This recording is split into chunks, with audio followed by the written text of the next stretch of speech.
Once again, it's always good to have the guided project open up in SimNet with the checklist. And for this guided project, similar to the last one, you will have two files you need to download. So either just click on the two links or use the file download wizard. And I noticed for my other video when I was using my ultra wide, um, it looked narrow on other screens. So for this video, I'm going to be using a more standard resolution, the 1080, and this is something that should look better on most of your screens. So I can try to do side by side still. So it could still work, but you notice for my Word document, um, especially the menu bar up here, it's really condensed. So it's just better to kind of expand it out so you can see more of the menu bar on the Word app, and then just Alt Tab between that and the checklist. All right, so I went ahead and did the first step. And like I mentioned at the beginning, you only really need to rename the file if you end up doing multiple attempts. But so I'm just going to stick with the file I have. So it really starts at step 3. Change the color set of the document. So click on the colors button in the design document formatting group. So let me go back to my guided project. So um, I can zoom in to kind of show you what I'm doing here. And then colors, I believe is red. So I'm going to click on that. So I'm going to zoom out again. So yeah, so it's select red for the drop-down list of colors. Step 4, modify the existing style. Right-click title in the style gallery, which is in the home tab style group. Once again, in my prior video, I explained about using keyboard shortcuts to easily switch between your checklists and your project. So that keyboard shortcut on a Windows is the Alt key, which is next to the space bar, plus the Tab key, which is usually above the caps lock. And you have to hold those two together. Okay? So I need to go back to the home bar. And then in this style, I need to modify it. So let me go back to the checklist to remind myself, oh, it's the title. Right click on the title and select modify. So if you don't see title, you might need to click this drop down to expand the different styles. So let me zoom in on that so you can see that. Click on that and then look for title, then right click, and then select modify. So I'm going to zoom out again. So let's go back to the checklist. So click the center alignment button on the formatting area. So it's kind of small, so I'll zoom in again. It's this middle button here. And I wish they have some sort of pop-up that says the center, but usually that's the universal symbol for center when you see middle lines align in the middle like that. I'm gonna zoom out again. Apply bold and change the font size to 20 point in the formatting area.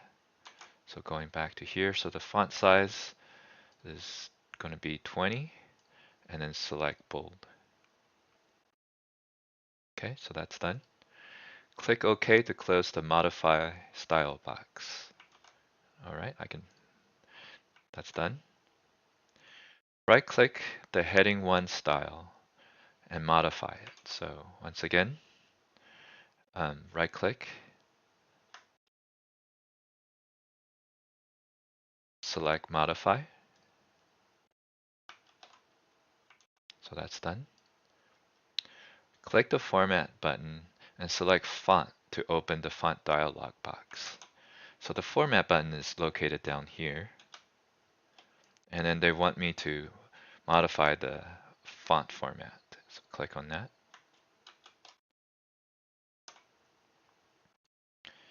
Apply small caps and click OK to close the font dialog box. So small caps is here. So that's a simple edit there. For H, ask me to click the format button again and select paragraph to open the paragraph dialog box. So format, paragraph. What am I doing here? Apply the following changes. In my other class, I made a mistake of not typing in PT.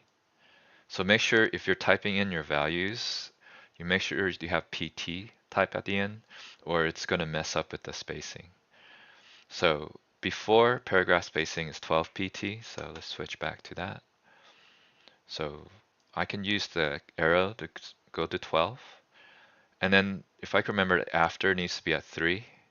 So since using the arrow doesn't take me to 3, I'm going to need to type in 3. So make sure that's correct. Yeah. And then line spacing needs to be single. So let me go ahead and zoom in just so we can see that the values here. Okay. I'm going to click OK. I'm going to zoom out. And then click OK twice to close the pop-up. All right, so that's done. Okay, so we are at step 5. Part A is asking us to click the Styles launcher to open the Styles pane if it's not already open. So to do that, let's go back to our guided project. The Styles launcher is this little square with a diagonal arrow. If you click on that, it should bring up a Styles pop-up, which is over here.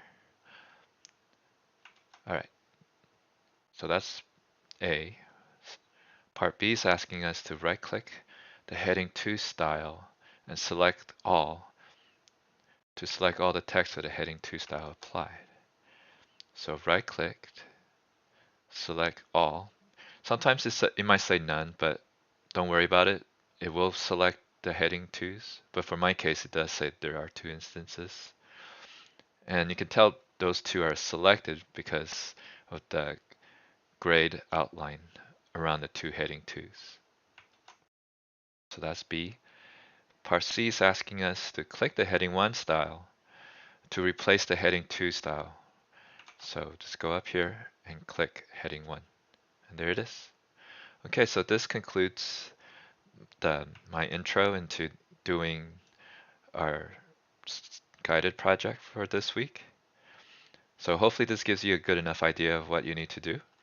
And once again, if you scroll all the way to the bottom, this is what the finalized document will look like. So use this as a reference as to guide you to make sure you're on the right track.